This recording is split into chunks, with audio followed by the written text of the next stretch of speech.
সম্মানিত বন্ধুগণ, প্রিয় ভাই সাহেব, তা আজকে এই মাস হলো মুহররম মাস। মুহররম মাস হলো আল্লাহ তাআলার পক্ষ থেকে শ্রেষ্ঠ মর্যাদাময় একটি মাস। কোরআন কারীমে আল্লাহ তাআলা শ্রেষ্ঠ সম্মানিত মাস বলেছেন চারটা। কয়টা? সবাই বলেন কয়টা? কোরআন থেকে শুনুন, সূরা তাওবা 36 নম্বর আয়াতে আল্লাহ তাআলা বলেছেন, ইন্না ইদ্দাতাশ শুহুরি ইনদাল্লাহি 12 শাহরান ফি কিতাবিল্লাহ ইয়াওমা খালাকাস সামাওয়াতি ওয়াল আরদ মিনহা আরবা'তুন হুরুম যালিকা দ্বীনুল কাইয়্যিম। পড়েন আল্লাহু আকবার। আল্লাহ তাআলা বলছেন, ইন্না ইদ্দাতাশ শুহুরি ইনদাল্লাহ 12 শাহরান ফি কিতাবিল্লাহ। নিশ্চয়ই আল্লাহর কিতাবে মাস হচ্ছে 12টি। আল্লাহর কিতাবে মাস কয়টি? ইয়াউমা খালাকাস সামাওয়াতি ওয়াল আরদ, আসমান এবং জমিনের সৃষ্টি লগ্ন থেকে আল্লাহ তাআলা এই সিস্টেম চালু করে দিয়েছেন। বছরে মাস কয়টা আছে? কোনটা? জানুয়ারি, ফেব্রুয়ারি, এটা? বৈশাখ, জ্যৈষ্ঠ, আষাঢ়, শ্রাবণ, এটা না।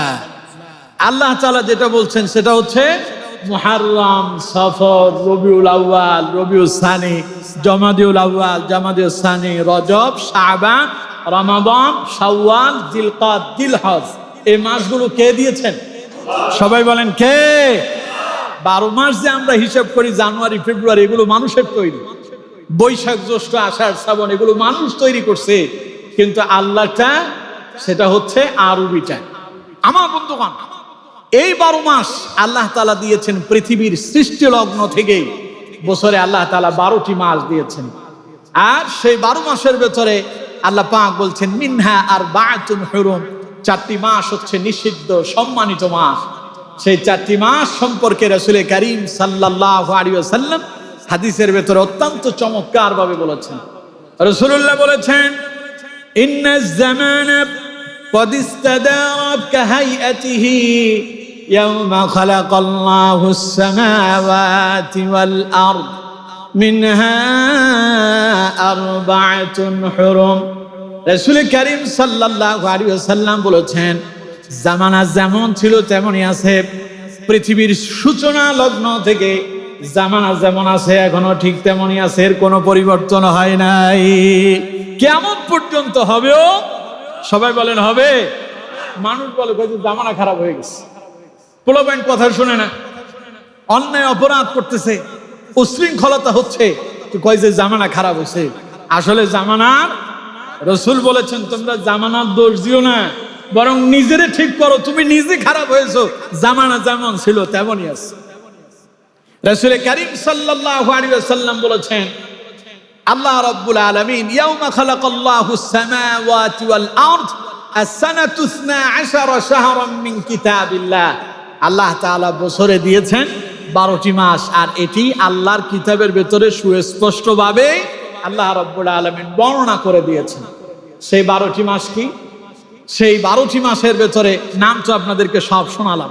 এবার রাসূল বলছেন মিনহা আরবা'তুন হুরুম, এর ভিতরে 4টা মাস হলো সম্মানিত, মর্যাদাময়, শ্রেষ্ঠ, নিষিদ্ধ। সেই 4টি মাস সম্পর্কে রাসূলুল্লাহ বলেছেন, এর ভেতরে 3টা মাস একসাথেই আছে। সালাসুন মুতাওয়ালিয়া, যুল কা'দাতি ওয়া যুল হিজ্জা ওয়াল মুহররম। একটা হলো যিলকাদ, আরেকটা হলো জিলহজ, আরেকটা মুহররম, আরেকটা বললেন ওয়া রাজাবা, আরেকটা হচ্ছে রজব মাস। কয়টা হলো? সবাই বলেন কয়টা? 1 নাম্বার জিলকাদ, মনে রাখবেন 1 নাম্বার।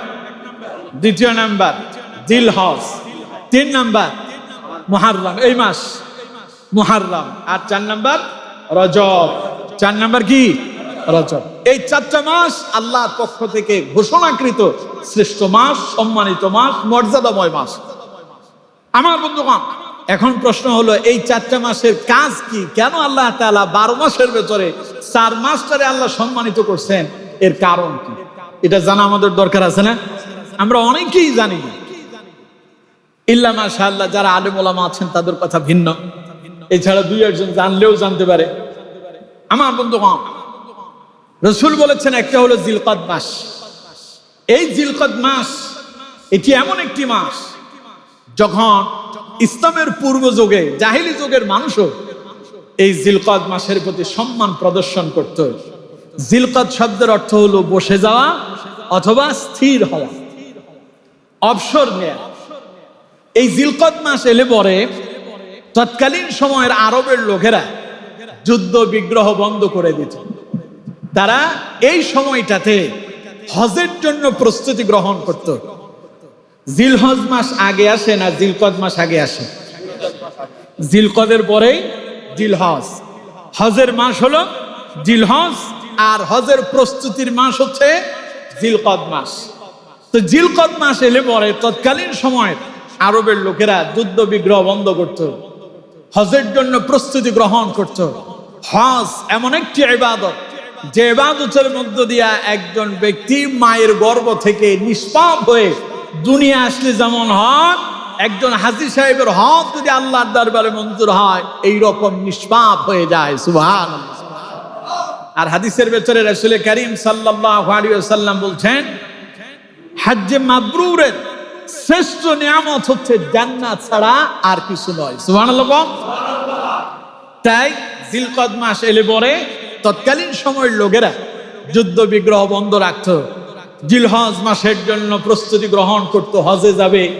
আর কান আহকাম গুলো তারা মেনে নিত, জেনে নিত, হজের নিয়ম কানুন পদ্ধতিগুলো তারা শিখত। এই জন্য এই মাসটিকে আল্লাহ তাআলা সম্মানিত মাস বলেছেন। এই মাস হজের শিক্ষা নেয়ার মাস। দ্বিতীয় নাম্বার রাসূলুল্লাহ বলেছেন ওয়াজিল হজ্জা, দ্বিতীয় নাম্বার হচ্ছে জিলহজ মাস। জিলহজ মাস শুধু হজ নয়, বরং হাদিসের ভেতরে রাসূল করিম সাল্লাল্লাহু আলাইহি ওয়াসাল্লাম বলছেন, জিলহজ মাসের প্রথম 10 দিনের আমল আল্লাহর কাছে এত পছন্দনীয় যা অন্য কোন মাসের আমলকে আল্লাহ এত পছন্দ করেন না। পড়েন সুবহানাল্লাহ। নবীজি বলেছেন, জিলহজ মাসের প্রথম 10 দিন বান্দা যে আমল করে অন্য দিনের চাইতে আল্লাহর কাছে এটা বেশি প্রিয় হয়ে যায়। সাহাবায়ে কেরাম প্রশ্ন করলেন, ইয়া রাসূলুল্লাহ সাল্লাল্লাহু আলাইহি ওয়াসাল্লাম, হুজুর জিহাদের চাইতেও কি জিলহজ মাসের এই 10 দিনের আমল শ্রেষ্ঠ নাকি? নবী করিম সাল্লাল্লাহু আলাইহি ওয়াসাল্লাম জবাব দিলেন, আমার সাহাবীরা, ওই যে আল্লাহর রাস্তায় জিহাদে যিনি বের হয়েছেন তার কথা ভিন্ন। কেউ যদি জিলহজ মাসে সে যদি জিহাদের জন্য যদি আগে বের না হয়, তার জন্য জিলহজ মাসের আমলই জিহাদের চাইতেও শ্রেষ্ঠ। পড়েন সুবহানাল্লাহ। সেই জিলহজ মাসের প্রথম 10 দিন আমরা কিছু কিছু ইবাদত করি। যেমন জিলহজ মাসের 9 তারিখ আমরা রোজা পালন করি, ইয়াউমুল আরাফা, আরাফার দিবসের রোজা। যে রোজা সম্পর্কে রাসূল করিম সাল্লাল্লাহু আলাইহি ওয়াসাল্লাম বলছেন, সিয়ামু ইয়াউমি আরাফা ইন্নী আহতাসিবু আলা আল্লাহি আন ইউকাফফিরা আস-সানাতা আল্লাতী ক্বাবলাহু ওয়াস-সানাতা আল্লাতী বা'দাহু। রাসূল বলেছেন, আমি আশা করি কেউ যদি জিলহজ মাসের 9 তারিখ তথা কেউ যদি আরাফাত দিবসের রোজা পালন করে, আল্লাহ তার পূর্ববর্তী 1 বছর এবং পরবর্তী 1 বছরের গুনাহ আল্লাহ তাআলা মাফ করে দেন। সুবহানাল্লাহ। এরপরে জিলহজ মাসের আরেকটা আমল হচ্ছে, এই জিলহজ মাসে আমরা আল্লাহর জন্য কোরবানি করে থাকি, পশু জবাই করে। করছেন না আপনারা? আল্লাহ রাব্বুল আলামিন বলছেন, কুল ইন্না সালাতি ওয়া নুসুকি ওয়া মাহইয়ায়া ওয়া মামাতি লিল্লাহি রাব্বিল আলামিন। হে নবী বলুন, আমার নামাজ, আমার রোজা, আমার কুরবানি, আমার বেঁচে থাকা, আমার মরে যাওয়া লিল্লাহি রাব্বিল, সব কার জন্য? আল্লাহর জন্য। আল্লাহ নির্দেশ করছেন, ফাসাল্লি লিরাব্বিকা ওয়ানহার। নবী হে, আপনি আপনার রবের নামে নামাজ আদায় করুন এবং পশু কুরবানি করুন। পড়েন সুবহানাল্লাহ। আর ওই পশু জবাইয়ের মধ্য দিয়ে বান্দা আল্লাহর নৈকট্য অর্জন করে এবং ইব্রাহিম আলাইহিস সালামের স্মৃতি বিজড়িত সেই কোরবানির ইতিহাসকে তারা স্মরণ করে, যা সমগ্র পৃথিবীতে আল্লাহ রাব্বুল আলামিন মুসলিম উম্মার জন্য এক বিশাল নিদর্শন হিসেবে দিয়েছেন। পড়েন সুবহানাল্লাহ। আর সেই জিলহজ মাসের পরেই আসে এই মুহররম। সে মুহররম সম্পর্কে রাসূল কারীম সাল্লাল্লাহু আলাইহি ওয়াসাল্লাম বলেছেন, আফদালুস সিয়ামি বা'দা রমাদান শাহরুল্লাহিল মুহাররম। নবী কারীম সাল্লাল্লাহু আলাইহি ওয়াসাল্লাম বলেছেন, রমাদানের পরে আল্লাহর কাছে সবচেয়ে পছন্দনীয় রোজা হলো আল্লাহর মাস মুহররম মাসের রোজা। পড়েন সুবহানাল্লাহ। আল্লাহ খুব পছন্দ করেন রমাদানের রোজার পরে এই মুহররমের রোজাটারে আল্লাহ তাআলা বেশি পছন্দ করেন। রাসূল বলেছেন শাহরুল্লাহিল মুহাররম, এটা হচ্ছে আল্লাহর মাস। মুহররম কার মাস? এরপরে আমরা মুহররম সম্পর্কে আলোচনা করব। এরপরে রাসূলুল্লাহ বলেছেন আরেকটি সম্মানিত মাস হচ্ছে রজব, যেটা শাবান এবং আপনার জামাদা।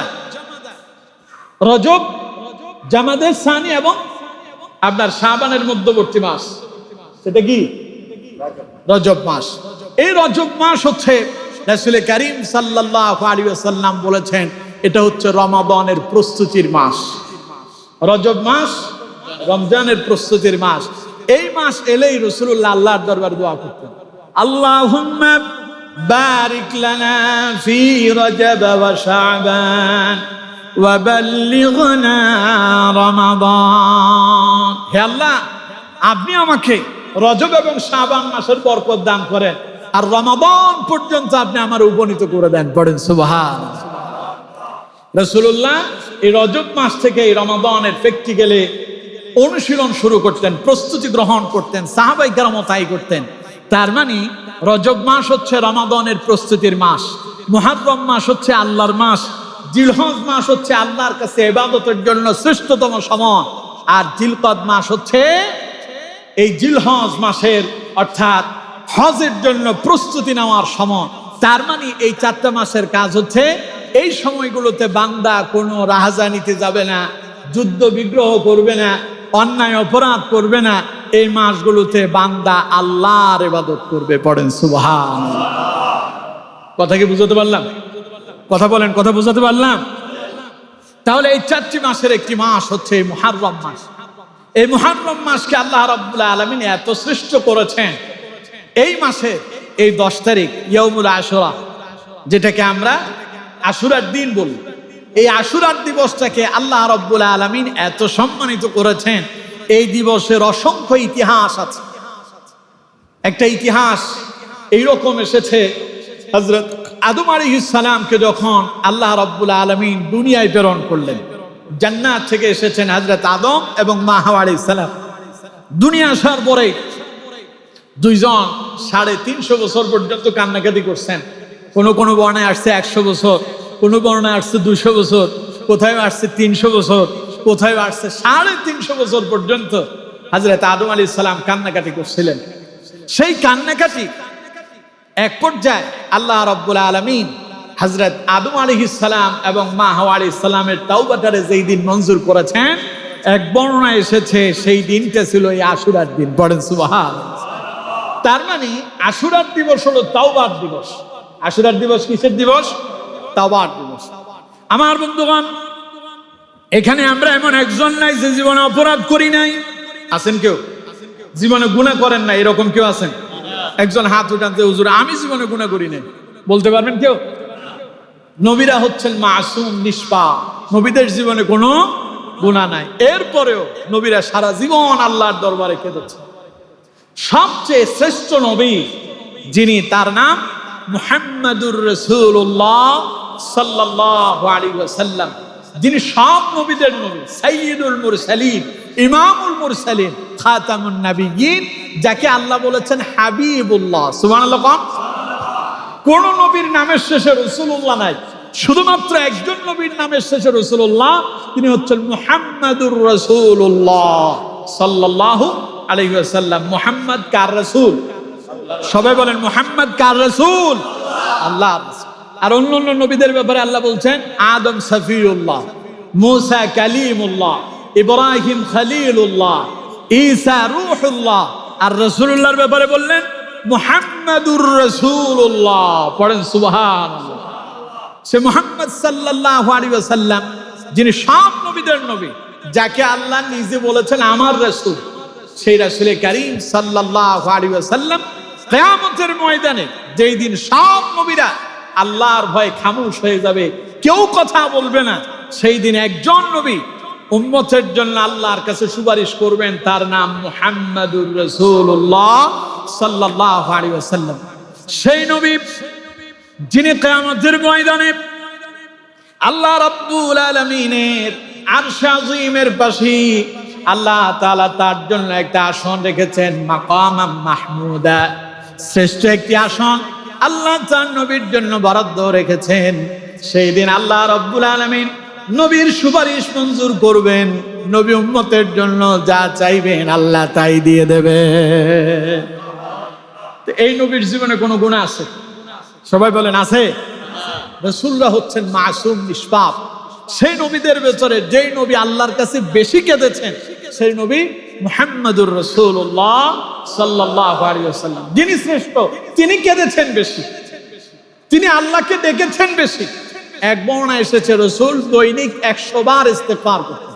কতবার? সবাই বলেন কতবার? 100 বার। তাইলে রাসূলের জীবনে কোনো অন্যায় নাই, অপরাধ নাই, গুনাহ নাই। উম্মতকে শিক্ষা দিচ্ছেন রাসূলুল্লাহ, উম্মতেরা আমি জীবনে কোনো অন্যায় করি না, অপরাধ করি না, আমি বারবার আমার আল্লাহর কাছে ক্ষমা চাচ্ছি, শিক্ষা নাও। জীবনে অনেক অপরাধ করছো, অন্যায় করছো, তুমি নিজেকে কখনো নিষ্পাপ বলতে পারবে না, সুতরাং আল্লাহর দরবারে ইস্তেগফার করো, আল্লাহ তোমারে ক্ষমা করবেন। পড়েন সুবহানাল্লাহ। কারণ আমার আল্লাহর চাইতে অতি দয়ালু আর কেউ আছে? আমার বন্ধুগণ, আল্লাহ রাব্বুল আলামিন বলছেন দুনিয়ার মানুষেরা জীবনে যত অন্যায় করছো, অপরাধ করেছো, আমি আল্লাহরে ডাকো, আমারে বলো, আমি আল্লাহ রাব্বুল আলামিন তোমার জীবনের সব গুনাহগুলো মাফ করে দেব। লা তাকনাতু মির রাহমাতিল্লাহ, আমার অনুগ্রহ থেকে নিরাশ হয়ে যেও না, হতাশ হয়েও না, আসো আমার কাছে। ইন্নাল্লাহা ইয়াগফিরুয যুনুবা জামিআ, আমি আল্লাহ এমন রব, আমি তোমার এমন স্রষ্টা, আমি তোমার এমন মাবুদ, তোমার পূর্বের জীবনের সব গুনাহ মাফ করে দেব, সব মাফ করব। ইন্নাহু হুয়াল গফুরুর রাহিম, কারণ আমি হলাম ক্ষমাশীল, পরম দয়ালু। তোমার গুনাহ যদি হয় আসমান সমপরিমাণ, আল্লাহর দয়া এর চাইতে আরো বিশাল। সুবহানাল্লাহ। কোন রাসূলুল্লাহ বলেছেন ইযা তাকাররাবা আবদি মিন্নি শিবরান তাকাররাবতু মিনহু যিরাআ ওয়া ইযা তাকাররাবা মিন্নি যিরাআন তাকাররাবতু মিনহু বা'আন আও বুআ ওয়া ইযা আতানি ইয়ামশি আতাইতুহু হারওয়ালাতান। নবীজি বলছেন আল্লাহর কোন বান্দা যদি অপরাধ করে, গুনাহ করে, আর গুনার কথা যদি স্মরণ করে আল্লাহর দিকে এক বিগত পরিমাণ সামনে এগিয়ে যায়, আল্লাহ তাআলা তার ওই বান্দারে ক্ষমা করে দেওয়ার জন্য এক হাত সামনে এগিয়ে আসে। আপনি গেলেন এক বিগত, এই যে বৃদ্ধাঙ্গুলি এবং কনিষ্ঠ আঙ্গুলি, মানে আমাদের এই নোয়াখালীর ভাষায় বললে বুইয়া আঙ্গুল আর কান্না আঙ্গুল, এই দুইটারে টান টান করলে এক বিগত। রাসূল বলেছেন ইযা তাকাররাবা আবদি মিন্নি শিবরান তাকাররাবতু মিনহু যিরাআ, কেউ যদি আল্লাহর কাছে তওবা করার জন্য এক বিগত পরিমাণ সামনে আগায়, আল্লাহ তাকে ক্ষমা করে দেওয়ার জন্য আল্লাহ এক হাত সামনে আগায়। আপনি গেলেন কদ্দুর, আল্লাহ এলেন কদ্দুর। এরপর রাসূলুল্লাহ বলেছেন ওয়া ইযা তাকাররাবা মিন্নি যিরাআন তাকাররাবতু মিনহু বা'আন আও বুআ, বান্দা যদি আল্লাহর দিকে এক হাত সামনে এগিয়ে যায়, আল্লাহ তার বান্দারে ক্ষমা করে দেওয়ার জন্য দুই হাত সামনে অগ্রসর হয়ে যায়। ওয়া ইযা আতানি ইয়ামশি আতাইতুহু হারওয়ালাতান, বান্দা যদি আল্লাহর দিকে হেঁটে হেঁটে অগ্রসর হয়ে যায়, আল্লাহ তার বান্দা তার কাছে পাওয়ার জন্য দৌড়ায়া বান্দার কাছে চলে আসে। সুতরাং জীবনে আমরা অনেক অপরাধ করছি। আশুরার দিবসের আমাদের কাজ, আমরা এখন তাওবা করব। কি করবো কোন? তো তাওবা। তাওবা মানে কি? ফিরে আসা, আত্মসমর্পণ করা, মানে যা করছি আর করবো না, ফিরে আসলাম, এখন থেকে ভালো হয়ে যাবে। আগে সিনেমা দেখছি, এখন আর দেখবো না। গান বাজনা শুনেছি আর শুনবো না। সিনেমা থিয়েটারের সঙ্গে সম্পৃক্ত ছিলাম, আর এগুলোতে যাব না। মদ গাঁজার সঙ্গে সম্পৃক্ত ছিলাম, আর যাব না। সন্ত্রাস করেছি, রাহাজানি করেছি, খুন খারাপি করেছি, অন্যায় অপরাধ করছি সব ছেড়ে দেব, এখন থেকে এক আল্লাহর গোলামি করব, ফিরে আসবো আল্লাহর দিকে, তওবা করব, আল্লাহর কাছে খুশি হয়ে যাবেন কে? আল্লাহ রাব্বুল আলামিন বলছেন, বান্দা তুমি যদি আমার কাছে তাওবা করতে পারো, আমি আল্লাহ তোমার শুধু তাওবাই মঞ্জুর করব না, পূর্বের জীবনের সব গুনারে নেকি দিয়ে পরিবর্তন করে দিব। সুবহানাল্লাহ। আল্লাহ রাব্বুল আলামিন বলছেন, ইল্লা মান তাবা ওয়া আমানা ওয়া আমিলা আমালান সালিহান ফাউলাইকা ইউবাদদিলুল্লাহু সাইয়্যাতিহিম হাসানাত ওয়া কানাল্লাহু গফুরুর রহিমা। কথা কার? সবাই বলতে হবে, কথাটা কার? আল্লাহ বলছেন, ইল্লা মান তাবা, তার কথা ভিন্ন, যে আমার কাছে তাওবা করে, ওয়া আমানা, আমার কাছে ফিরে আসে ঈমানের সাথে, ওয়া আমিলা সালিহা, এবং আমল সালেহ করে, অর্থাৎ আগে যা করছে সব ছেড়ে দিয়েছে, আমার প্রতি বিশ্বাস করলো, এখন সে নেক আমল করতেছে। ফাউলাইকা ইউবাদদিলুল্লাহু সাইয়্যাতিহিম হাসানাত, সে যে অন্যায় অপরাধগুলো আগে করছে আমি সেগুলোকে নেকি দিয়ে পরিবর্তন করে দেই। সুবহানাল্লাহ। ছিল গুনাহ, ছিল কি করছেন গুনাহ, তওবা করছেন, আল্লাহ ওই গুনার জায়গায় নেকি লিখে দেবেন। সুবহানাল্লাহ। এর চাইতে ভালো, এর চাইতে মহাপুরস্কার, এর চাইতে সৌভাগ্যবান কর্ম আর কি হইতে পারে? কম আছে কিছু? করছেন গুনাহ, তওবা করছেন, আল্লাহ কয় গুনারের নেকি দিয়ে পরিবর্তন করলাম। গুনাহ শুধু মুছিয়ে দেয় নাই, ওইখানে নেকি দিয়া ওইটারে পরিপূর্ণ করে দিয়েছি। পড়েন সুবহানাল্লাহ। আমার বন্ধুগণ, এই জন্য এই আশুরার দিবসে আমরা তাওবা ইস্তেগফার করব। এরপরে আসেন, এই আশুরার দিবসের আরেকটা শ্রেষ্ঠতম নিদর্শন হচ্ছে, এই আশুরার দিবসে আল্লাহ রাব্বুল আলামিন হযরত মূসা আলাইহিস সালাতু ওয়াস সালামকে ফেরাউনের, জালিম ফেরাউনের নির্যাতন থেকে, তার কবল থেকে যেই দিন মুক্তি দিয়েছেন, সেই দিনটা ছিল ইয়াউমুল আশুরা, অর্থাৎ মুহররমের 10 তারিখ। পড়েন সুবহানাল্লাহ। এটা সহিহ হাদিস দ্বারা প্রমাণিত। রাসূল করিম সাল্লাল্লাহু আলাইহি ওয়াসাল্লাম তিনি যখন মক্কা থেকে হিজরত করে মদিনায় গেলেন, মদিনায় যাওয়ার পরে তিনি দেখতে পেলেন মদিনার ইহুদিরা আশুরার দিবসে রোজা পালন করতেছে। নবীজি প্রশ্ন করলেন, ঘটনা কি? এই দিবসে তোমরা রোজা পালন করতেছ? লোকেরা বলল, এটা তো শ্রেষ্ঠতম দিবস, কারণ আনজাল্লাহু ফীহি মূসা ওয়া কওমাহু, এই দিনেই আল্লাহ রাব্বুল আলামিন হযরত মূসা এবং তার অনুসারীদেরকে ফেরাউনের কবল থেকে মুক্ত করেছিলেন। পড়েন সুবহানাল্লাহ। ওয়া গাররাকা ফিরআউন ওয়া কওমাহু, আর ফেরাউন এবং তার অনুসারীদেরকে এই দিবসে আল্লাহ রাব্বুল আলামিন সমুদ্রের ভিতরে ডুবায়া সুবায়া পৃথিবী থেকে নিঃশেষ করে দিয়েছে। পড়েন সুবহানাল্লাহ। মূসা আলাইহিস সালামের বিজয়ের দিন এই আশুরার দিন। সুবহানাল্লাহ বলেন না? মুসলিম উম্মার বিজয়ের দিন এই আশুরার দিন। আর এই দিন হলো সেই দিন জালেমের পতনের দিন। জালেম বুঝেন তো? যারা মানুষের উপরে চড়াও হয়, অন্যায়ভাবে মানুষের সম্পদ আত্মসাৎ করে, মানুষের উপরে নির্যাতন করে, নিপীড়ন করে, এদেরকে বলে জালেম। এদেরকে কি বলে? জালেম। আমার বন্ধুগণ, ফেরাউন ছিল পৃথিবীর শ্রেষ্ঠ একজন জালেম। মূসা আলাইহিস সালামের আগমন ঠেকানোর জন্য বনি ইসরাইলের যত পুত্র সন্তান ভূমিষ্ঠ হয়েছে সবগুলোর সমূলে হত্যা করেছিল এই ফেরাউন। কিন্তু এরপরেও ফেরাউন মূসা আলাইহিস সালামের আগমন ঠেকাইতে পারছিল? যে মূসা আলাইহিস সালামের আগমন ঠেকানোর জন্য চেষ্টা করছিল, সেই মূসা আলাইহিস সালাম ফেরাউনের ঘরে লালিত পালিত হয়েছে। সুবহানাল্লাহ।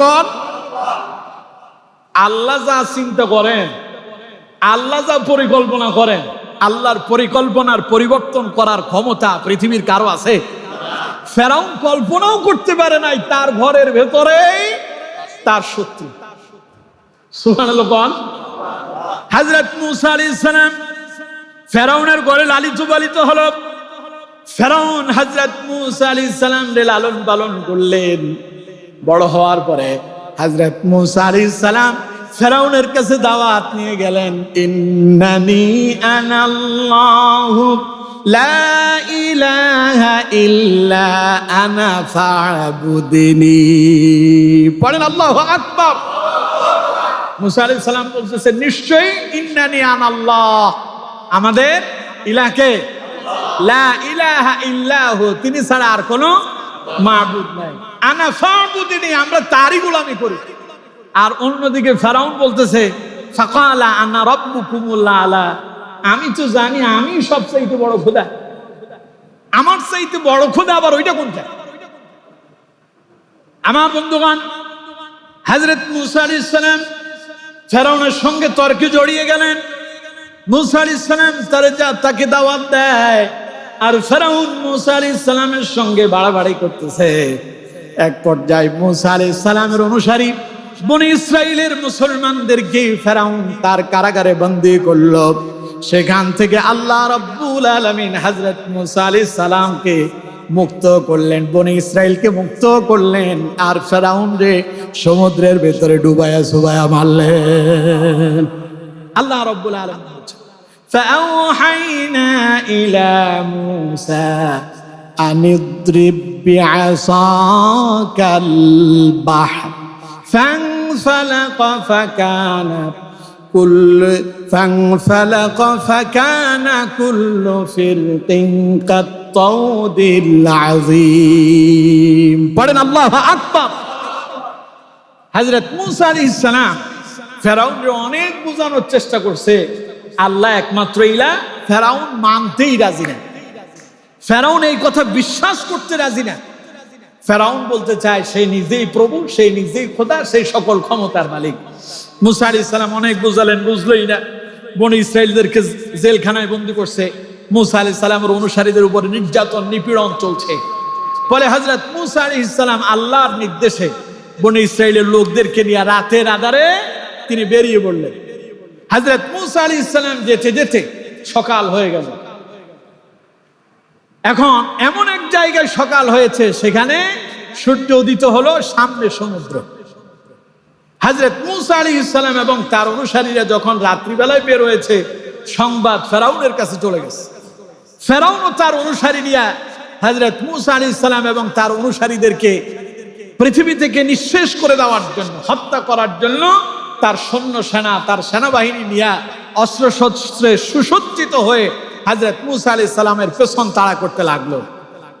হযরত মুসা আলাইহিস সালাম এবং তার অনুসারীরা সমুদ্রের পাড়ে এসে দাঁড়ালেন। এমন সময় ফেরাউনের অনুসারীরা, ফেরাউনের সৈন্য সেনারাও এসে সেখানে উপস্থিত হয়ে গেল।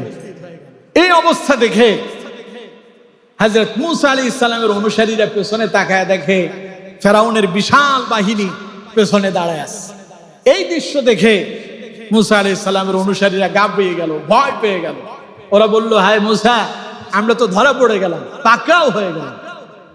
হযরত মুসা আলাইহিস সালাম বললেন, কাল্লা, কখনো নয়, ইন্না মাইয়া রাব্বি সায়াহদিন, অবশ্যই আল্লাহ আমাদের সঙ্গেই আছেন, তিনি আমাদের জন্য একটা রাস্তা তিনি আমাদের জন্য বের করে দেবেন। সুবহানাল্লাহ। আলাইহিস সালামের অনুসারীরা বলতেছে, মুসা, আমরা তো ধরা পড়লাম, সামনে সমুদ্র, পেছনে ফেরাউনের সৈন্য সেনারা, ওরা হয় আমাদেরকে সামনে পেলে হত্যা করবে, সমুদ্রের ভেতরে যদি লাফ দাপ দিয়ে যদি পড়ি তো ডুবে সুবে মরা ছাড়া আর কোনো পথ নাই, ধরা পড়ে গেলাম, যাবো কই? পথ তো আমাদের জন্য আর কোনো খোলা নাই। মুসা আলাইহিস সালাম বললেন, কাল্লা, কখনো নয়, ইন্না মাইয়া রাব্বি সায়াহদিন, অবশ্যই আমার রব আমার সঙ্গে আছেন, তিনি আমাদের জন্য একটা রাস্তা খুলে দেবেন। সুবহানাল্লাহ। আমার বন্ধুগণ, হযরত মুসা আলাইহিস সালাম তার অনুসারীদেরকে বললেন, চিন্তা করো না। তিনি তার অনুসারীদেরকে বললেন, ওয়াকালা মুসা ইয়া কওমি ইন কুনতুম আমানতুম বিল্লাহ ফাআলাইহি তাওয়াক্কালু ইন কুনতুম মুসলিমিন। আল্লাহ বলেন, মুসা তার অনুসারীদেরকে বলল, ও আমার কওমের লোকেরা, আমার অনুসারীরা, ওয়াকালা মুসা, সে বলল, ইয়া কওমি, হে আমার কওমের লোকেরা, ইন কুনতুম আমানতুম বিল্লাহ, তোমরা যদি আল্লাহর প্রতি ঈমান এনে থাকো, আল্লাহর প্রতি যদি তোমরা বিশ্বাস করে থাকো, ফাআলাইহি তাওয়াক্কালু, এই কঠিন বিপদে আল্লাহর উপরে ভরসা করো। সুবহানাল্লাহ। পেছনে শত্রু, সামনে সমুদ্র, ভয় পাও না, আল্লাহর উপরে ভরসা করো যদি আল্লাহর প্রতি ঈমান এনে থাকো। ইন কুনতুম মুসলিমিন, যদি তোমরা মুসলমান হও, মুসলমানদের দায়িত্বই হচ্ছে তারা বিপদে মুসিবতে কার উপরে ভরসা করবে? হযরত মুসা আলাইহিস সালাম তার অনুসারীদের কি বললেন? তোমরা আল্লাহর উপরে ভরসা করো। হযরত মুসা আলাইহিস সালামের অনুসারীরা জবাবে বলল, ফাকালু আলাল্লাহি তাওয়াক্কালনা রাব্বানা লা তাজআলনা ফিতনাতাল লিল কওমিয যালিমিন ওয়া নাজ্জিনা বিরহমাতিকা মিনাল কওমিল কাফিরিন। পড়েন আল্লাহু আকবার। মুসা আলাইহিস সালামের অনুসারীরা বলল, হে মুসা, ফাকালু আলাল্লাহি তাওয়াক্কালনা, আমরা আল্লাহর উপরে ভরসা করলাম। পাশাপাশি তারা এবার আল্লাহর কাছে দোয়া করল, রব্বানা, হে আমাদের প্রতিপালক, লা তাজআলনা ফিতনাতাল লিল কওমিয যালিমিন, দয়া করে তুমি এই জালেম কওমের হাতে আমাদেরকে ছেড়ে দিও না। ওয়া নাজ্জিনা বিরহমাতিকা মিনাল কওমিল কাফিরিন, তুমি তোমার অনুগ্রহ দিয়া, তোমার রহমত দিয়া এই কাফেরদের হাত থেকে আমাদেরকে মুক্ত করো। আমার বন্ধুগণ, আল্লাহ রাব্বুল আলামিন তখনই হযরত মুসা আলাইহিস সালামের কাছে ওহী প্রেরণ করলেন, হে মুসা, তোমার হাতের ভেতরে এটা কি? হযরত মুসা আলাইহিস সালাম বললেন, আল্লাহ, এটা একটা লাঠি। আল্লাহ রাব্বুল আলামিন বললেন, মুসা, এই লাঠি দিয়া সমুদ্রের পানির উপরে আঘাত করো। হযরত মুসা আলাইহিস সালাম সমুদ্রের পানির উপরে আঘাত করলেন। মুহূর্তের ভেতরে সমুদ্রের মাঝখানে পানিগুলো ফেটে দুই দিক থেকে বিশাল বড় পাহাড়ের মতো দাঁড়ায় গেল। 12টা রাস্তা তৈরি হয়ে গেল। আনিদ্রিব বিআসাকাল বাহর, তুমি তোমার হাতের লাঠি দিয়া এই সমুদ্রের পানির উপরে আঘাত করো। ফানফালাকা ফাকানা কুল্লু ফিরতিন কাত্তাউদিল আযীম, পানিতে আঘাত করার সঙ্গে সঙ্গে পানির দুই দিক ফেটে পাহাড়ের মতো উঁচু উঁচু বিশাল বড় ঢেউ হয়ে দাঁড়িয়ে গেল, আর মাঝপথে রাস্তা তৈরি হয়ে গেল। পড়েন সুবহানাল্লাহ। কে তৈরি করলেন? আরো জোরে বলেন, কে? আমার বন্ধুগণ, এবার হযরত মুসা আলাইহিস সালাম বললেন, কাল্লা, কখনো না, ইন্না মাইয়া রাব্বি সায়াহদিন, নিশ্চয় আমার আল্লাহ, আমার রব আমার সঙ্গে আছেন, তিনি আমাদের জন্য রাস্তা খুলে দিবেন। রাস্তা কে খুলে দিল? আল্লাহ। এজন্য মনে রাখতে হবে, পৃথিবীর সব রাস্তা যদি বন্ধ হয়ে যায়, আপনি যদি আল্লাহর পক্ষে থাকেন, আপনি যদি ইসলামের পক্ষে থাকেন, আপনি যদি কোরআনের পক্ষে থাকেন, চতুর্দিক থেকে বাতিল যদি আপনাকে যদি পাকড়াও করে, আল্লাহ সেই জালেম থেকে আপনাকে হেফাজত করতে পারে, ঠিক কিনা? এই জন্য আমার বন্ধুগণ, জীবনের প্রতিটা মুহূর্তে ভরসা থাকবে কার উপর? আরো জোরে বলেন, কার উপর?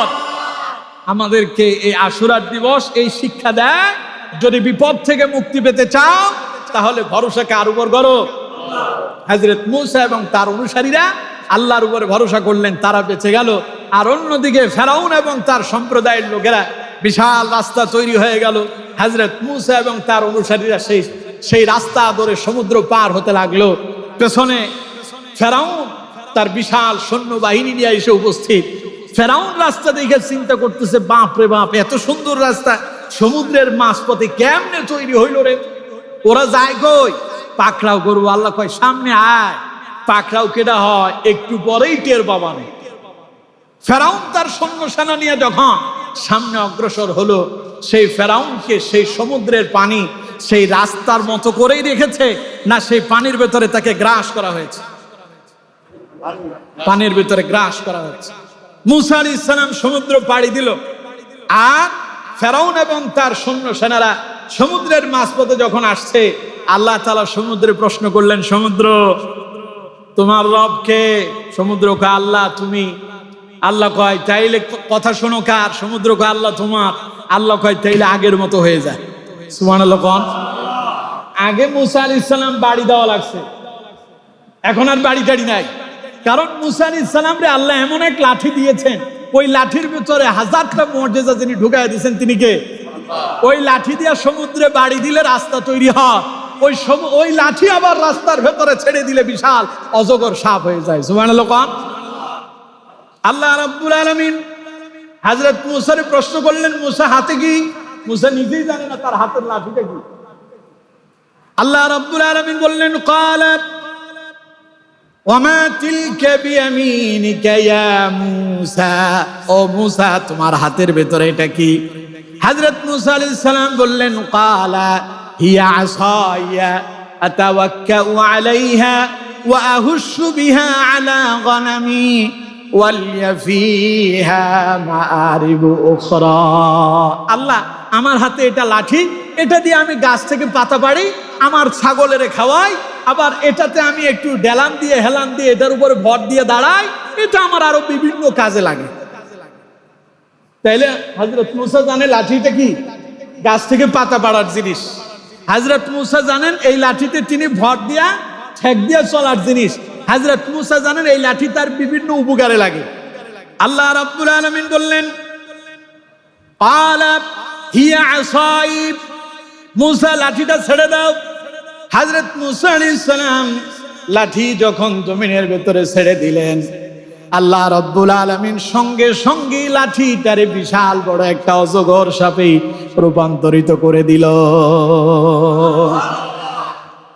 আল্লাহ রাব্বুল আলামিন বলছেন, ক্বালা হিয়া আসায়া আতাওয়াক্কাউ আলাইহা ওয়া আহুশু বিহা আলা গনামি ওয়ালিয়া ফিহা মাআরিবু উখরা। ক্বালা আলকিহা ইয়া মূসা ফাআলকাহা ফাইযা হিয়া হাইয়াতুন তাসআ। আল্লাহ তাআলা বললেন, মূসা যে লাঠি দিয়া গাছ থেকে পাতা বাড়ো, যেটা দিয়ে তুমি বিভিন্ন কাজকর্ম করো, ওই লাঠি মাটিতে ছেড়ে দাও। হযরত মূসা আলাইহিস সালাম লাঠি মাটিতে ছেড়ে দিলেন। আল্লাহ রাব্বুল আলামিন বললেন, বিশাল বড় একটা অজগর সাপে রূপান্তরিত হয়ে গেল। এই সাপ জীবনে মূসা আলাইহিস সালামও দেখে নাই, নিজের হাতের লাঠি সাপ হয়েছে। এই দৃশ্য দেখে মূসা আলাইহিস সালামের ভয় আছে না নাই? আপনারা যদি এখানে একটা সাপ দেখেন, আমার এখানে রাইখা সব মসজিদ থেকে বের হয়ে যাবে, হুজুরের সাপে খাক, আমরা আমাদের বাড়ি গেলাম, আমরা কি বিপদে পড়বো নাকি? বিষয়টা এরকম না। মানুষ চিন্তা করবে আগে নিজে বাঁচি, হ্যাঁ হরে হরে বাপের নাম, আগে নিজে বাঁচি। আমার বন্ধুগণ, মূসা আলাইহিস সালাম ভয় পাচ্ছিলেন। সাপ তো সাপ না, বিশাল বড় ফেনা তুললো, এরপরে গুমরানি শব্দ শুরু করতেছে। হযরত মূসা আলাইহিস সালাম ভয় পাচ্ছেন। আল্লাহ বললেন, মূসা ক্বালা লা তাখাফ, ভয় পাও না, ওটার ঘাট চেপে ধরো। সুবহানাল্লাহ। হযরত মূসা আলাইহিস সালাম ঘাট চেপে ধরলেন। আল্লাহ রাব্বুল আলামিন বললেন, মূসা যখন ওটার ঘাট চেপে ধরলো, বিশাল বড় অজগর সাপ আগের মতো আবার লাঠিতে পরিণত হয়ে গেল। একই লাঠি মাটিতে ছাড়লে হয় সাপ, সেই লাঠি আবার যখন হাতে নেয় তখন কি হয়? লাঠি। আবার সেই লাঠি দিয়া সমুদ্রে আঘাত করলে পানির মাঝখানে রাস্তা তৈরি হয়ে যায়। সুবহানাল্লাহ। এখন মূসা তো ওই পাড়ে চলে গেছে। মূসা আলাইহিস সালাম তার অনুসারী দিয়ে সেই রাস্তা যখন পার হয়ে গেল, সমুদ্র পার হলো। এবার আল্লাহ কয়, সমুদ্র এতক্ষণ তো মূসার লাঠির কারামতি দিয়া রাস্তা তৈরি করালাম, এবার বলো তো দেখি তুমি কার কথাই চলো? সমুদ্র কয়, আল্লাহ তোমার কথা, তাইলে আগের মতো হয়ে যাবে। সুবহানাল্লাহ। মুহূর্তের ভেতরে সমুদ্র আগের মতো বহমান হয়ে গেল। 12টা রাস্তা বিলীন হয়ে গেছে। বিশাল ফেরাউনের সৈন্যবাহিনী সমুদ্রের ভেতরে ডুবে চুবে সেখানে মরে শেষ। আল্লাহ রাব্বুল আলামিন সেই ফেরাউনকেও শেষ করলেন, সেই সমুদ্রের ভিতরে ডুবায়া চুবায়া। এখনো সেই ফেরাউনের লাশ মিশরের জাদুঘরে আছে না নাই? কেন রাখছে জানেন? ও পৃথিবীর বিশাল বিশাল বাদশারা, প্রতাপশালীরা, প্রভাবশালীরা, জালেমেরা, যারা ক্ষমতার অপব্যবহার করো, মানুষের উপরে জুলুম করো, নির্যাতন করো, উলসিরু ফিল আরদ ফানদুরু কাইফা কানা আকিবাতুল মুকাজ্জিবিন। পৃথিবীটা ঘুরে ঘুরে দেখো মিথ্যাবাদীদের কেমন করুণ পরিণতি হয়েছে, ওদের দিকে তাকাও। এখনো পর্যন্ত ফেরাউনের লাশ অক্ষত রেখেছি, ওরে দেখো, শিক্ষা গ্রহণ করো, ফিরে আসো। যদি ফিরে না আসো, ফেরাউনের মতো তোমারও পরিণতি হবে। ঠিক কিনা? সুতরাং প্রিয় বন্ধুগণ আমার, কখনো জালেম হওয়া, কথা কয় না, জালেম হওয়া, অন্যায় করা এই মুহররম মাসের একটা শিক্ষা হলো মানুষ হবে একে অন্যের প্রতি বিনয়ী, নম্র হবে, ভদ্র হবে। জিলকদ, জিলহজ, মুহররম এবং রজব, এই 4টি মাসের শিক্ষা হলো এই 4 মাসের যুদ্ধ বিগ্রহ নয়, মারামারি নয়, ফিতনা ফাসাদ নয়। এই মাসগুলো আল্লাহ তাআলা সম্মানিত মাস দিয়েছেন, এগুলোতে আল্লাহর ইবাদত চলবে, আল্লাহর গোলামি করার জন্য, আল্লাহর দাসত্ব করার জন্য আল্লাহ রাব্বুল আলামিন এই মাসগুলোকে সম্মানিত করেছেন। আমি আপনাদেরকে প্রশ্ন করি আমার বন্ধুগণ, আপনারা যারা এখানে এসেছেন, আমরা তো আর যুদ্ধ করতেছি না। আপনারা অনেকে বলবেন হুজুর আমরা তো যুদ্ধ করি না, কিন্তু আমরা যুদ্ধের চাইতে কোনো অংশে কম না। এটা আবার কেমন কথা? অস্ত্রের চাইতে মুখের ভাষা ভয়ঙ্কর তরবারি, ঠিক কিনা? অস্ত্র দিয়ে যা করা যায় না, আপনার মুখের ভাষা দিয়ে এর চাইতে বেশি জঘন্য অপরাধ করা যায়। আমার বন্ধুগণ, আজকে এই মুহররম মাস থেকে আমাদের একটা শিক্ষা নিতে হবে। এই মুহররম মাস আল্লাহর মাস, রজব মাস আল্লাহর মাস, জিলকদ মাস আল্লাহর মাস, জিলহজ মাস আল্লাহর মাস। এগুলো আল্লাহর গোলামি করার জন্য, আল্লাহর দাসত্ব করার জন্য। যুদ্ধ বিগ্রহ নয়, অন্যায় অপরাধ নয়, একে অন্যের প্রতি জুলুম নয়। আমরা ফিরে আসবো আল্লাহর দিকে, গোলামি করব আল্লাহ, আমরা হব আল্লাহর গোলাম, আল্লাহর দাসত্ব করব। আমরা জালেম হব না, আমরা অন্যায় অপরাধকারী হব না। প্রিয় বন্ধুগণ, আমরা অস্ত্র দিয়ে যুদ্ধ করি না ঠিক, মুখের ভাষা দিয়া মানুষকে এত জঘন্য ভাষায় কষ্ট দেয়, যেটা রাসূল করিম সাল্লাল্লাহু আলাইহি ওয়াসাল্লাম বলেছেন মুমিনের জন্য শোভনীয় নয়। রাসূল করিম সাল্লাল্লাহু আলাইহি ওয়াসাল্লাম বলছেন সিবাবুল মুসলিমিনা ফুসুকুন ওয়া কিতালুহু কুফরুন। কোন মুসলমান অপর মুসলমানকে গালি দেওয়া ফাসিকি। ফাসিকি মানে প্রকাশ্যে সে আল্লাহর অবাধ্য হয়েছে। নাউজুবিল্লাহ বলেন না। ওয়া কিতালুহু কুফরুন, অন্যায়ভাবে কেউ যদি কোনো মানুষকে হত্যা করে সেই যেন সঙ্গে সঙ্গে কাফের রূপান্তরিত হয়ে যায়। এখন আমাদের দেশে অন্যায়ভাবে মানুষ হত্যা আছে না নাই? এই মুহররম মাসে তো নাই, না আছে না নাই? এরপরে মানুষের গালমন্দ আছে না নাই? গত 3 দিন আগে টেলিভিশনের একটা টক শো দেখলাম, এক নেতা একজন মাওলানা সাহেবরে গালি দিছে। কি বলে? হারামজাদা। নাউজুবিল্লাহ বলেন না। হারামজাদা মানে হলো নিষিদ্ধ সন্তান, মানে অবৈধ সন্তান। কাকে বলছে? একজন আলেমকে। সে আলেমের নাম, তিনি শুধু আলেম নন, তিনি বর্তমান একজন সংসদ সদস্য, মাওলানা হানজালা।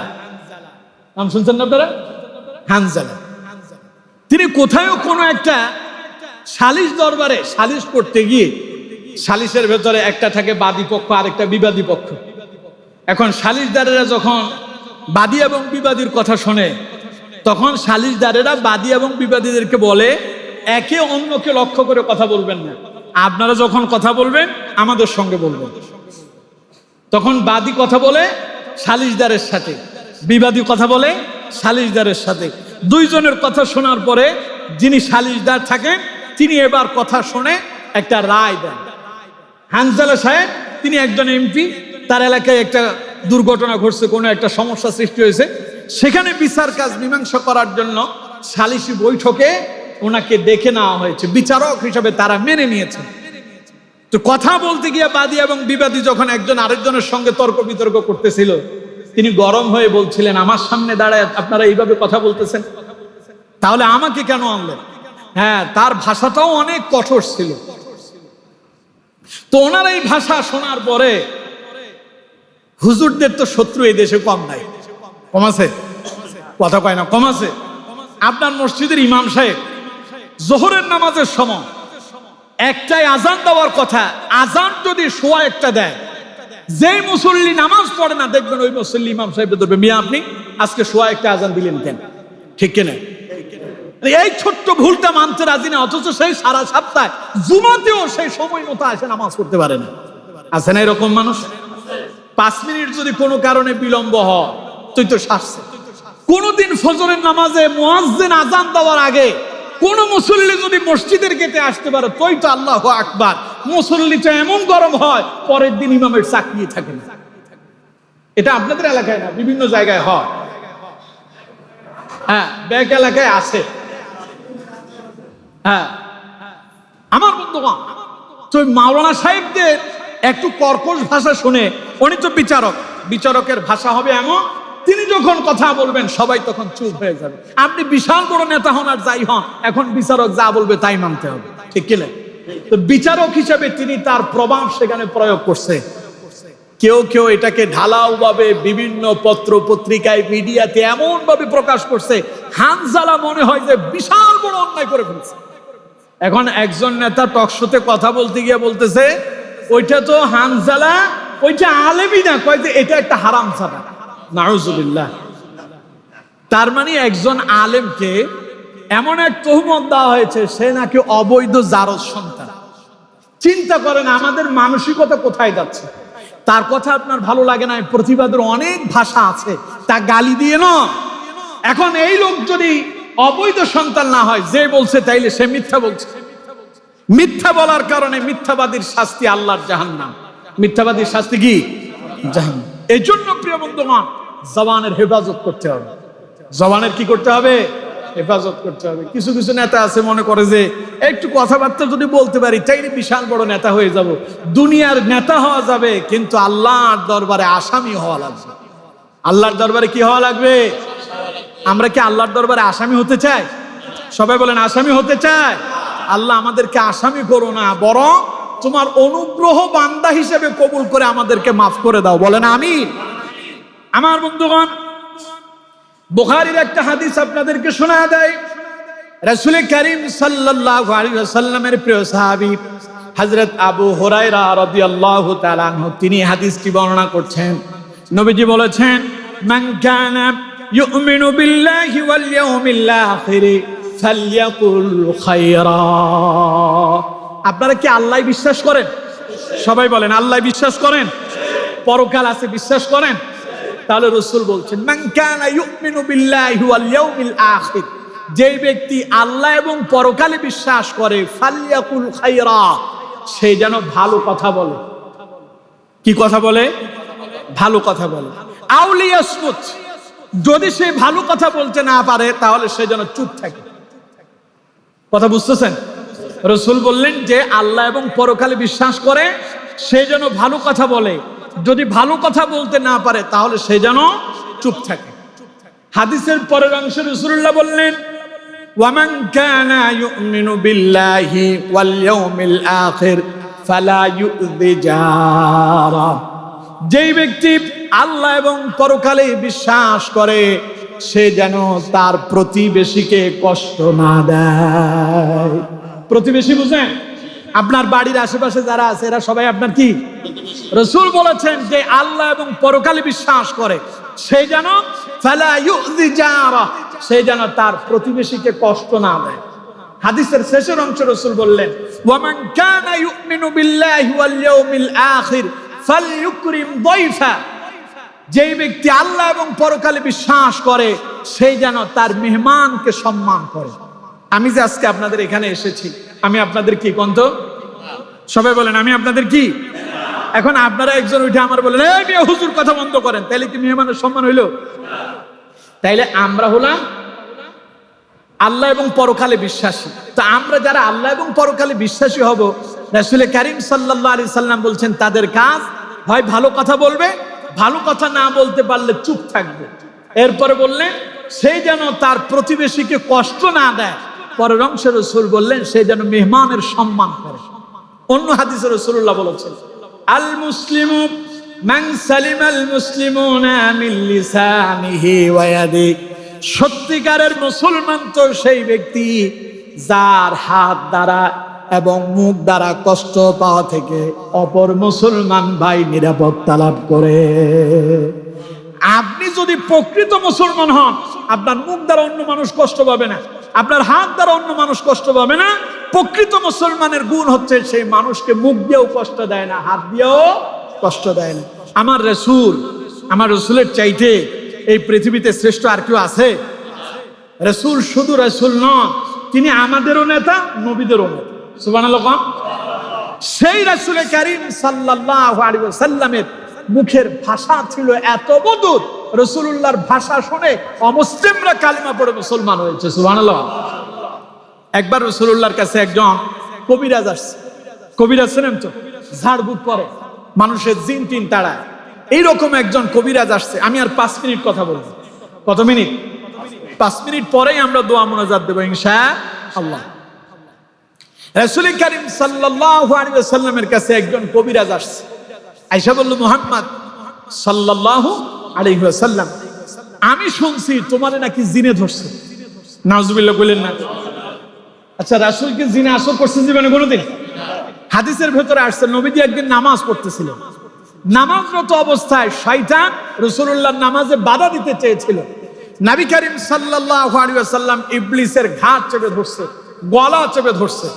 রাসূল বলল যে আমি মনে মনে চিন্তা করলাম এই ইবলিসটার ধইরা মসজিদের খুঁটির সঙ্গে বেঁধে রাখবো। সকালে যখন আমার সাহাবীরা আসবে তারা দেখবে আমার নামাজে বাধা দেওয়ার কারণে এই ইবলিসের আমি খুঁটির সঙ্গে বেঁধে রাখছি। কিন্তু হঠাৎ করে হযরত সুলাইমান আলাইহিস সালামের একটা দোয়ার কথা আমার মনে পড়ে গেছে। সুলাইমান আলাইহিস সালাম আল্লাহর কাছে দোয়া করছিলেন, আল্লাহ তুমি আমারে এমন রাজত্ব দাও যা আমার পরে আর কাউকে দেবে না। রাসূল বললেন, এই কথা যখন মনে পড়ছে তখন আমি ওরে ছেড়ে দিলাম সুলাইমান আলাইহিস সালামের সম্মানের দিকে তাকায়। কারণ হযরত সুলাইমান আলাইহিস সালাম এমন একজন নবী ছিলেন যিনি জিনদেরও বাদশা ছিলেন। সুবহানাল্লাহ। কোন জিনেরা হযরত সুলাইমান আলাইহিস সালামের শুধু অনুসরণই করে নাই, সুলাইমান আলাইহিস সালাম আদেশ দিলে তা মানতে বাধ্য ছিল। সুবহানাল্লাহ। কোন রাসূল বললেন, এই জন্য আমি আমার ভাই নবী সুলাইমান আলাইহিস সালামের কথা স্মরণ করে তারে আমি ছেড়ে দিছি। আর ওই লোক আইসা বলতেছে, মুহাম্মদ শুনছি তোমার জিনে ধরছে, আমি তোমার জিনটা তাড়ায় দেই। নাউজুবিল্লাহ। কোন ও বলতেছে, আমি বহু মানুষের জিন তাড়ালাম, দেখি তো তোমার হাতটা দাও, আমি তোমার জিন তাড়ায় দেয়। আচ্ছা কোন তো দেখি মুহাম্মদ সাল্লাল্লাহু আলাইহি সাল্লামের আশেপাশে সাহাবী নাই? কথা বলে না কেন? আছে না নাই? আচ্ছা, এখানে কেউ যদি রাসূলুল্লাহর যদি গালি দেয়, আপনারা কেউ চুপ করে বসে থাকবেন? সেটা যদি আপনার বাপ হয়, সেটা যদি আপনার ভাই হয়, সেটা যদি আপনার পরিবারের কেউ হয়, আপনজন যদি হয়, আমার রাসূলের চাইতে আমার বাপ বড় নয়, আমার রাসূলের চাইতে আমার সন্তান বড় নয়, আমার রাসূলের চাইতে আমার স্ত্রী বড় নয়, আমার রাসূলের চাইতে পৃথিবীর কেউ আমার কাছে অধিক প্রিয় নয়। আমার আল্লাহর পরে আমার প্রিয় আমার রাসূল। পড়েন সুবহানাল্লাহ। এখন সেই রাসূলকে কেউ গালি দিলে, কে আওয়ামী লীগ, কে বিএনপি, কে জামাত, কে হেফাজত, কে সর্বনায়, কে আলে হাদিস, কোনো ভেদাভেদ নাই, সঙ্গে সঙ্গে প্রতিবাদ। ঠিক কিনা? এখন এই লোক বলতেছে, মুহাম্মদ তোমার জিনে ধরছে, দেখি তোমার জিন তাড়ায় দেয়। রাসূল চুপ করে বসে আছেন। পাশে ওমর, চোখ দুইটা লাল হয়ে গেছে রক্তের মতো। হুজুর, ও বলে কি? আমারও শুধু অনুমতি দেন, ঘাট থেকে মাথাটা আলাদা করে দেন। নবীজি বললেন, ওমর চুপ করো, ধৈর্য ধারণ করো। কবিরাজ বলল, মুহাম্মদ তোমার হাতটা দাও, তোমার জিনটা আমি তাড়ায় দেই। বিশ্বনবী কোনো বাদ বিবাদ করলেন না, হাত সামনের দিকে বাড়ায়া দিল। কবিরাজ রাসূলুল্লাহর হাত ধরছে, মন্ত্র পড়বে জিন তাড়ানোর জন্য। কবিরাজ রাসূলুল্লাহর হাত ধরার সঙ্গে সঙ্গে নবীজি পড়া শুরু করলেন, আলহামদুলিল্লাহি নাহমাদুহু ওয়া নাস্তাঈনুহু ওয়া নাস্তাগফিরুহু ওয়া নু'মিনু বিহি ওয়া নাতাওয়াক্কালু আলাইহি ওয়া নাউযু বিল্লাহি মিন শুরুরি আনফুসিনা ওয়া মিন সাইয়্যাতি আ'মালিনা মান ইয়াহদিল্লাহু ফালা মুদিল্লা লাহু ওয়া মান ইউদ্লিল ফালা হাদিয়া লাহু ওয়া নাশহাদু আল্লা ইলাহা ইল্লাল্লাহু ওয়াহদাহু লা শারীকা লাহু। যেটা আমি এখানে বসার পরে যা পড়ছিলাম আর কি, এটার কি বলে? খুতবা। এটার কি বলে? খুতবা। আর রাসূল এটা পড়লো। হাতটা রাসূলের কার হাতের ভেতরে? কবিরাজের। কবিরাজ রাসূলুল্লাহর হাত ধরছে জিন তাড়ানোর জন্য। নবীজি কবিরাজের কাছে হাত দিয়ে কবিরাজ মন্ত্র পড়ার আগে রাসূলুল্লাহ পড়া শুরু করছে। কার প্রশংসা করতেছে? আরো জোরে বলেন, কার? কবিরাজ রাসূলুল্লাহর হাত ধরে বলতেছে, মুহাম্মদ জীবনে কত মন্ত্র আমি পড়ছি, কত মানুষের জিন তাড়ালাম, এত সুন্দর মন্ত্র আমি আমার জীবনে আর কোনোদিন শুনি নাই। সুবহানাল্লাহ। কবিরাজ বলতেছে, মুহাম্মদ এত সুন্দর মন্ত্র জীবনে আর কোনোদিন শুনি নাই, দয়া করে কি আরেকবার মন্ত্রটা পড়বা নাকি? নবীজি আবার পড়ল। কবিরাজ বলল, মুহাম্মদ আমার কলিজা জুড়ায়া গেল, দয়া করে আরেকটি বার পড়ে আমারে শোনা। নবীজি আবার পড়লেন, কয়বার হলো? এবার কবিরাজ বলতেছে, মুহাম্মদ আমি মনে করছি তোমারে জিনে আসর করছে, আসলে তোমারে জিনে আসর করে নাই, জিন তো আমারে আসর করছে। ও মুহাম্মদ আমি ভুল বুঝতে পেরেছি, দয়া করে আমার উপরে যে জিন ভর করছে তুমি আমার জিনটা আমার দেহ থেকে তাড়ায়া দাও। সুবহানাল্লাহ। নবীজি বললেন, ও কবিরাজ পড়ো, লা ইলাহা ইল্লাল্লাহু মুহাম্মাদুর রাসূলুল্লাহ, আশহাদু আল্লা ইলাহা ইল্লাল্লাহু ওয়াহদাহু লা শারীকা লাহু ওয়া আশহাদু আন্না মুহাম্মাদান আবদুহু ওয়া রাসূলুহু। পড়েন আল্লাহু আকবার। কবিরাজ রাসূলুল্লাহর জিন চালানোর জন্য হাত সামনে প্রসারিত করলো। নবীজি হাত দিয়ে এমন এক মন্ত্র বললো, মুহূর্তের ভেতরে কবিরাজ পরিবর্তন হয়ে গেল। যেই কবিরাজ একটু আগে কাফের, সেই কবিরাজ রাসূলুল্লাহর হাতে হাত দিয়ে হয়ে গেছে মুসলমান। পড়েন সুবহানাল্লাহ। আচ্ছা নবীজি যদি বলতে, এই বেটা আমার জিনে ধরছে, এই তারে ধর, এটা যদি রাসূলুল্লাহ বলতো, এই লোক রাসূলুল্লাহর কাছে আর আসতো? ও মুহাম্মদের কাছে গেলাম, ও তো আমারে ধমক দিছে, মুহাম্মদের কাছেই যাওয়া যাবে না। কিন্তু মুহাম্মদ সাল্লাল্লাহু আলাইহি সাল্লাম ছিলেন কোমল হৃদয়ের। আল্লাহ তাআলা বলছেন, ফাবিমা রাহমাতিন মিনাল্লাহি লিনতা লাহুম ওয়ালাউ কুনতা ফাদদান গালিযাল কলব লানফাদ্দু মিন হাওলিক। মুহাম্মদ আমি আল্লাহ আপনাকে কোমল হৃদয়ের করছি, যদি আপনি কর্কশ ভাষী হতেন লোকেরা আপনার কাছে আসতো না। সুবহানাল্লাহ কইলেন না? এই জন্য ইসলাম আমাদেরকে শেখায় ভাষা হবে কোমল, ভাষা হবে কি কোমল, সুন্দর ভাষা। আপনার একটা কথা আছে এরকম, কয় কথা দিয়া বিশ্ব জয় করা যায়, ঠিক কিনা? অনেক ক্ষেত্রে অস্ত্র দিয়েও বিশ্ব জয় করা সম্ভব হয় না, কিন্তু কথা দিয়া বিশ্ব পর্যন্ত জয় করা সম্ভব। এই জন্য প্রিয় বন্ধুগণ আমার, এই আশুরার দিবসে এই মুহররম মাসের একটা শিক্ষা হলো এই, আমরা হানাহানিতে যাব না, অন্যায় অপরাধে লিপ্ত হব না, একজন আরেকজনকে গালমন্দ করব না, কেউ কারোর উপর আঘাত করব না। ইসলাম আমাদেরকে শেখাচ্ছে, এই মাসগুলো আমাদেরকে শিক্ষা দিচ্ছে, অন্যায় অপরাধ ছেড়ে দাও, গোলামি আল্লাহর করো। গোলামি কার? আমার বন্ধুগণ, এই হচ্ছে মুহররমের মূল শিক্ষা। তাহলে মুহররমের মূল শিক্ষা কি পেলাম? মুহররমের একটা কাজ হচ্ছে আমরা এই মাসে বেশি বেশি তাওবা ইস্তেগফার করব। এই মাসে আমরা মুসা আলাইহিস সালামের মতো আল্লাহর উপরে ভরসা করব। আর 3 নাম্বার কি বললাম? আমরা অন্যায় অপরাধ করব না, গালমন্দ করব না, এগুলো থেকে আমরা বিরত থাকব। রাসূল কারীম সাল্লাল্লাহু আলাইহি ওয়াসাল্লাম এই মাসের আরেকটা শ্রেষ্ঠ আমল বলেছেন, ওই যে আগে যেটা বলছিলাম, আফদালুস সিয়ামি বা'দা শাহরি রমাদান শাহরুল্লাহিল মুহররম। এই মুহররম মাসের রোজা রমাদানের পরেই শ্রেষ্ঠ রোজা। পড়েন সুবহানাল্লাহ। রাসূলুল্লাহ বলেছেন, সিয়াম ইয়াউমি আশুরা আহতাসিবু আলা আল্লাহি আন ইউকাফফিরা সানাতাল্লাতী ক্বাবলা। মুহররম মাসের 10 তারিখ আশুরার দিবসের রোজা আমি রাসূল এত বেশি আল্লাহর কাছে গ্রান্টেড মনে করি, কেউ যদি আশুরার দিবসের একটা রোজা পালন করতে পারে, আল্লাহ তার পূর্বের জীবনের 1 বছরের গুনাহ মাফ করে দিবেন। পড়েন সুবহানাল্লাহ। তবে অন্য হাদিসে আসছে, সাহাবায়ে কেরাম প্রশ্ন করছিলেন, ইয়া রাসূলুল্লাহ এই দিবসে তো ইহুদিরাও রোজা রাখে, নাসারারাও এই দিনটাকে সম্মান প্রদর্শন করে, তাহলে আমরাও যদি একই দিনে রোজা রাখি তাহলে তো ভেদাভেদ থাকলো না। রাসূল বললেন, যদি বেঁচে থাকি আগামী বছর 9 তারিখের রোজাও রাখবো। সাহাবী বললেন, পরের বছর 9 তারিখ আসার আগেই, অর্থাৎ পরের বছর মুহররম আসার আগেই রাসূল কারীম সাল্লাল্লাহু আলাইহি ওয়াসাল্লামের ওফাত হয়েছে, ইন্তেকাল হয়ে গিয়েছে। ইন্না লিল্লাহি ওয়া ইন্না ইলাইহি রাজিউন। রাসূল কারীম সাল্লাল্লাহু আলাইহি সাল্লাম দুনিয়ার সফর শেষ করেছেন। এজন্য আমার বন্ধুগণ, প্রিয় ভাই সাহেব, আমরা যারা মুহররমের রোজা পালন করব, কয়টা পালন করব? যারা আজকেরটা রেখেছেন আগামী কালকেরটাও রাখবেন, আর যারা আজকে রাখেন নাই কালকেরটার সাথে পরের দিনেরটা, অর্থাৎ 10 এবং 11 অথবা 9 এবং 11, যদি 3টা কেউ রাখেন তাই তো আলহামদুলিল্লাহ, আরো ভালো। তাহলে আশুরার দিবসের রোজা একটা ইবাদত, তাওবা একটা ইবাদত, আল্লাহর উপরে ভরসা একটা ইবাদত, মন্দ অশ্লীলতা যত কথাবার্তা আছে সবগুলো আমরা ছেড়ে দেব। এই ইবাদতগুলো আমরা আমাদের জীবনে অতিবাহিত করার জন্য চেষ্টা করব। আল্লাহ তাআলা আমাদেরকে তৌফিক দান করুন, পড়ুন আমিন।